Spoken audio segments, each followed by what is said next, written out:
Ano ba ang mas mahalaga sa negosyo? Yan ang tanong sa akin ng isang kaibigan ko na business owner din. Sabi niya, pre, ano ba ang pinakamahalagang asset sa negosyo? Machine ba? Yung building ba? Malaking pera? Ito ang sabi ko sa kanya.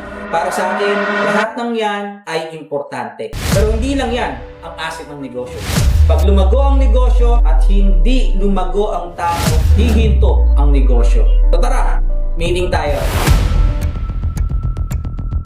Guys, pag-usapan natin ang tangible at intangible asset. Bilang isang business owner, araw-araw lumalago ang technology. Kung hindi tayo sasabay, maiiwan tayo. Ang tangible asset, ito yung mga nakikita at nahahawakan natin. Machine, printer, computer, even yung solar, isama na natin, then equipment. Habang umuulat ng technology, kailangan ding nag-upgrade tayo. Guys, napapansin nyo naman dito sa company natin. Ako bilang owner, hindi tumitigil sa paghanap or sa pag-upgrade ng mga machine natin. Makapansin nyo, yung gamit nating printer, isa sa pinakamalaki sa industry. Maging ang mga machine natin sa pananahi, kinukumpleto natin. Kung ano yung kailangan para maging quality yung ating produkto, binibili natin. Pero ang lumang machine ay hindi problema. Ang problema ay yung ayaw mag-upgrade. Kapag ang competitor natin ay mabilis, mas mura, mas maganda ang quality, hihirapan tayo makipagsabayan. Pero alam nyo, merong mas mahalagang asset. Walang iba, kundi kayo. Kayo mga tao, kayo mga empleyado. Kayo ang pinakamahalagang intangible asset ng company. Hindi lang dapat lumalago, nag-upgrade ng machinery. Kailangan dapat lumalago rin ang kaalaman natin. Lumalago ang skills, lumalago rin ang diskarte. Ang machine pwedeng bilhin, pero ang magaling na tao,